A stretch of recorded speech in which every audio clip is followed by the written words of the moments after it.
It happens so quietly, you will almost certainly miss it. There is no ceremony, no change in the light. It is a moment of profound decision, made in a world that runs parallel to our own.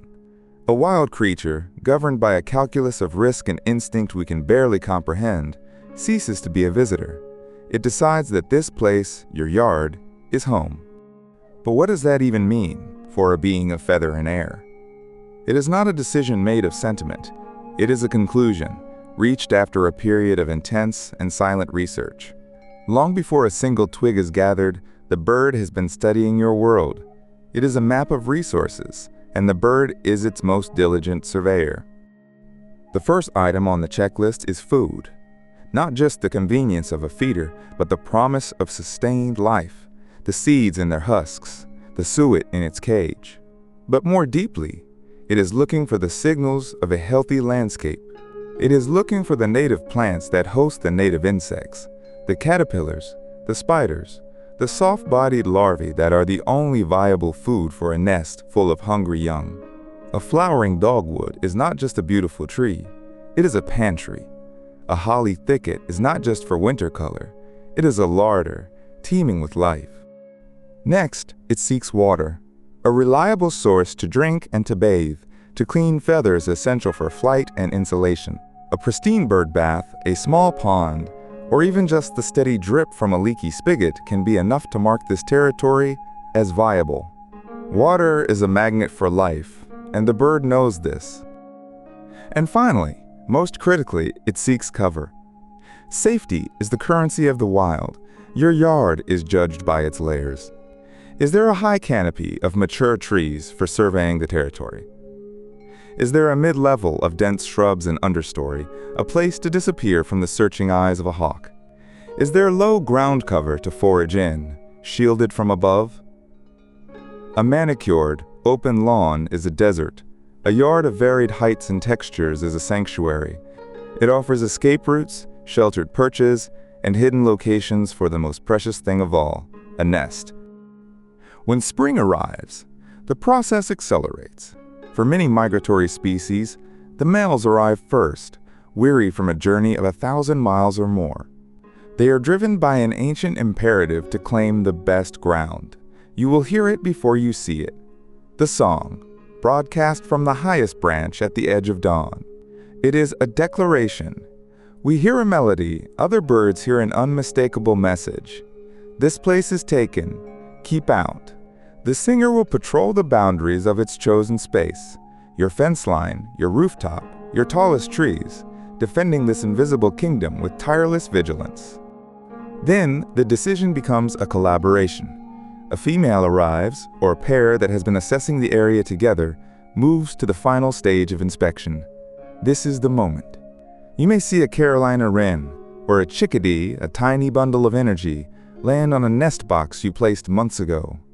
It will peer into the entrance hole, a long, critical gaze. It may take minutes, it may take days of returning to the same spot, looking from different angles. Then, it will enter, and inside that small, dark space, a specific, telling behavior occurs. It's a rapid, fluttering motion of the wings, not for flight, but for measurement. The bird is physically testing the dimensions of the cavity, ensuring it is large enough to work in, large enough for a brood, but small enough to be defensible. It is feeling the space, imagining its future family there. If the space is approved, the commitment is made, and you will see it. The bird will emerge, and soon after it will return with the first piece of nesting material. It may be a strand of dry grass, a piece of soft moss, a tuft of shed fur from a neighborhood dog. This single, deliberate act is the turning point. It is the signature on a lease that will last the season. The house has been chosen. The work of building a home begins. This decision is not just for a single summer. It is an investment that can echo through generations. Biologists call it philopatry, or site fidelity, the tendency of an animal to return to the place it was born, or to a site where it has bred successfully. A failed nest, lost to a predator or the elements, makes a return far less likely. But a successful season, one where fledglings safely leave the nest, cements this small patch of earth in the bird's memory. For the eastern bluebird, the numbers tell a story of remarkable loyalty. On average, about 61% of adults will return to the same breeding area the following year. And of those that do return, an astonishing 77% will choose the exact same nest box if it's available. It has become a known good, a proven address. For non-migratory birds, this bond with a territory is even deeper, a story that unfolds year-round.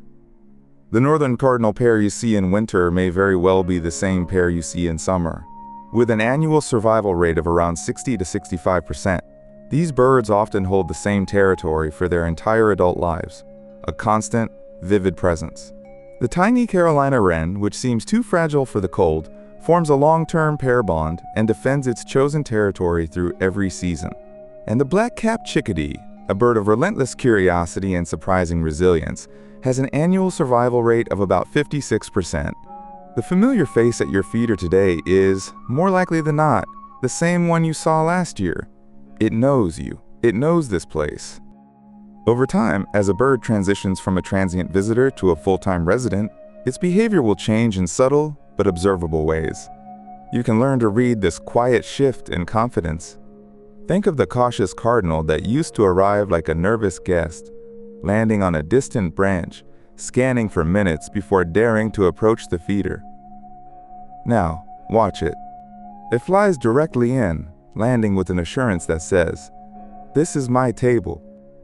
The feeding itself changes, from a frantic grab-and-go snatch of a seed to a calm, sit-and-eat posture. The bird is relaxed. It feels secure. The most profound sign of all is when the birds no longer see you as a threat. At first, your appearance at a window or the sound of your back door opening would send them scattering into the sky. But a resident bird learns the rhythms of the house. It learns to recognize you as a benign feature of the landscape, not a predator. The day a chickadee continues to forage as you walk past, or a robin barely looks up from its search for worms, is the day you have been accepted into its world, just as it has been accepted into yours. But the ultimate confirmation, the true graduation ceremony for your backyard, comes later. It is a warm summer afternoon. You are watching the bird bath when a parent bird arrives, and with it, a clumsy, noisy, wonderful entourage. The fledglings. They are all fluff and beak and urgent, clumsy motion. They don't know how to bathe. They don't know how to properly drink. They can only flutter and beg, their cries insistent. And there, the parent demonstrates. It shows them the water. It shows them the feeder. It is bringing its children to the safe, reliable places it knows. It is introducing the next generation to the home that you helped create. In this moment, your yard is no longer just a territory. It is a legacy. When you stand back and watch this unfold, you realize what you have been building. It was never just about a birdhouse. It was never just about a bag of seed. By planting the right things, by offering water, by leaving a little bit of wildness, you have woven a single, crucial thread back into the fabric of the local landscape. You have assembled the component parts of a small, functioning ecosystem. The reward is not ownership. You do not own the wren in the box or the cardinal in the holly. The reward is witness. It is the privilege of watching a wild creature, in a quiet and unguarded moment, place its trust in the world you have made. It is a gift, given freely. And so the cycle begins again. A bird lands on a branch, its head cocked, its bright eye taking in everything. The breeze, the light, the nearness of food, the promise of shelter. Is it simply passing through, a fleeting jewel on its way to somewhere else?